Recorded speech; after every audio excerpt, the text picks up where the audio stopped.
Aujourd'hui, je vous explique comment construire une maison. Alors, de la partie conception à la partie réalisation, vous êtes assez nombreux à vous demander en fin de compte quelles sont toutes les étapes pour arriver à la réalisation, à la construction de sa maison.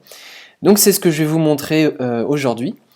Alors, la première chose à faire, c'est de définir l'enveloppe que vous avez pour l'achat de votre terrain, plus les travaux. C'est ça qui va être le plus important à faire au départ, parce que c'est avec ça que vous allez pouvoir choisir le terrain. Une fois que vous allez avoir procédé à l'achat du terrain, eh bien, il va falloir définir le matériau de construction que vous souhaitez.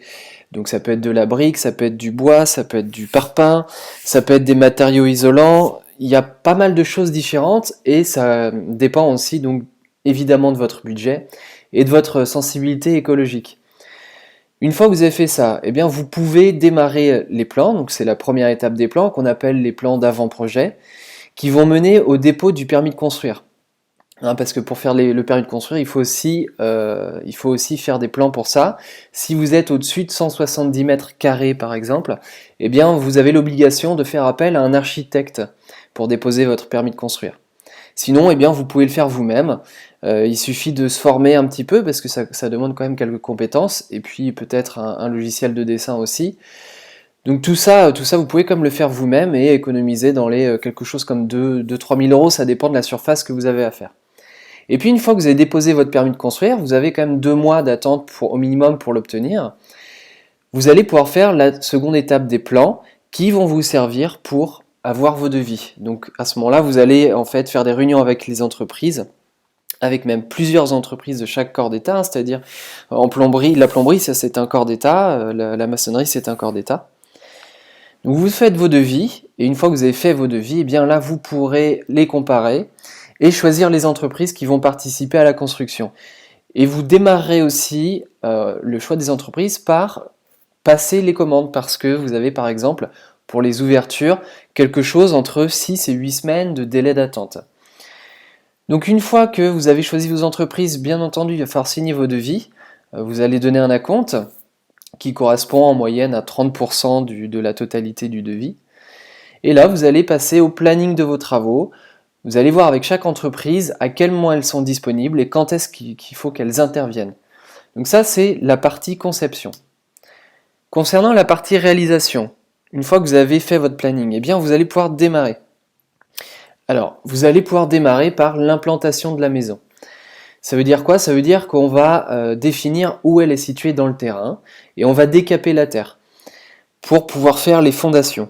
Donc les fondations, on va les creuser, on va couler à l'intérieur notre béton, on va creuser aussi une tranchée technique qui va relier de la partie donc de la maison jusqu'à la partie communale, donc l'extérieur de votre terrain, pour brancher, en fait, c'est pour amener toutes les parties d'eau, électricité, gaz, téléphone, etc. Une fois que ça c'est fait, eh bien, on procède au coulage de la dalle qui va prendre un bon mois, voilà, quelque chose comme 28 jours pour le séchage. Et puis on va pouvoir commencer à monter les murs et les planchers. Une fois que ça c'est fait, eh bien, on passe au travail de charpente et de couverture.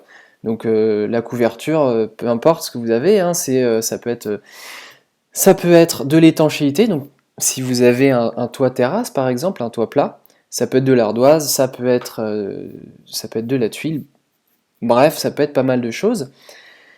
Et une fois que ça c'est fait, eh bien, on va pouvoir poser les ouvertures extérieures. Donc les ouvertures extérieures, je vous le rappelle, vous avez quelque chose entre 6 et 8 semaines comme délai d'attente pour la réception de votre commande. Et une fois que ça c'est fait, eh bien, vous allez enduire l'extérieur, si vous avez par exemple du parpaing ou de la brique. Si vous avez choisi de faire une ossature bois, ou même si vous avez de la brique ou du béton, hein, ça marche pareil, vous pouvez faire un bardage. Donc ça, c'est la partie, une fois que vous avez terminé ça, on dit que la maison est hors d'eau, hors d'air. C'est la première partie, c'est la partie grosse œuvre de la réalisation. Et puis ensuite, on passe sur la partie seconde œuvre. Donc là, on rentre vraiment à l'intérieur de la maison pour continuer les travaux. Donc ça démarre par la pose de l'électricité et de la plomberie. Donc en général, c'est même mélangé en fait avec la partie plâtrerie et isolation, tout simplement parce que l'électricien et le plombier ont besoin au départ, eh bien, d'avoir les rails qui vont soutenir qui vont soutenir vos cloisons et qui vont soutenir vos doublages, pour pouvoir passer les fourreaux. Donc les fourreaux, c'est les tubes qui servent à passer les fils électriques. Donc ça va être un mélange entre la plâtrerie, la plomberie et l'électricité, un peu tout ça en même temps. Donc ces 3 corps d'état vont un peu se tenir au courant les uns des autres de leur planning et quand est-ce qu'ils doivent intervenir. Voilà, on termine de toute façon par la plâtrerie puisqu'il faudra refermer par des plaques de placo, si vous avez choisi de faire du placo-plâtre. Et puis une fois que ça c'est fait, vous avez peut-être un plancher chauffant à poser, et si vous n'en avez pas, eh bien vous passez directement au coulage de la chape qui va recevoir directement après la pose des sols. Donc la chape sert vraiment à niveler le sol, à avoir quelque chose de très propre, parce que vous pouvez aussi avoir des fourreaux par exemple ou de la plomberie qui passent à l'intérieur de cette chape. Ensuite, eh bien, une fois que ça c'est fait, on peut passer à des travaux qui demandent un petit peu plus de propreté, comme la peinture et la pose de la faïence. Donc ça peut se faire en même temps. Et vous allez aussi avoir la pose des sanitaires. Donc la pose des sanitaires, évidemment, il faut attendre que la faïence et que la peinture soient terminées. Une fois que ça c'est fait, eh bien, on passe à la pose du sol, hein, parce que c'est important de ne pas avoir de peinture à faire après. Après, en fait, ce qu'on fait, c'est qu'on fait seulement des retouches, parce que quand on pose le sol, en général, on abîme un petit peu ses murs. Vous avez votre pose du sol, et puis après, on passe aux aménagements de placards, si vous avez des bibliothèques aussi à créer, et enfin la pose de la cuisine. Arrivé à ce moment-là, eh bien, vous avez quand même terminé la réalisation de votre maison, vous pouvez l'habiter. On n'a pas parlé de l'extérieur, parce que après l'extérieur, c'est tout ce qui est l'aspect paysager. Vous pourrez le faire bien plus tard si vous le souhaitez, ou en même temps, c'est à vous de le caler dans votre planning. Voilà comment on construit une maison. Salut!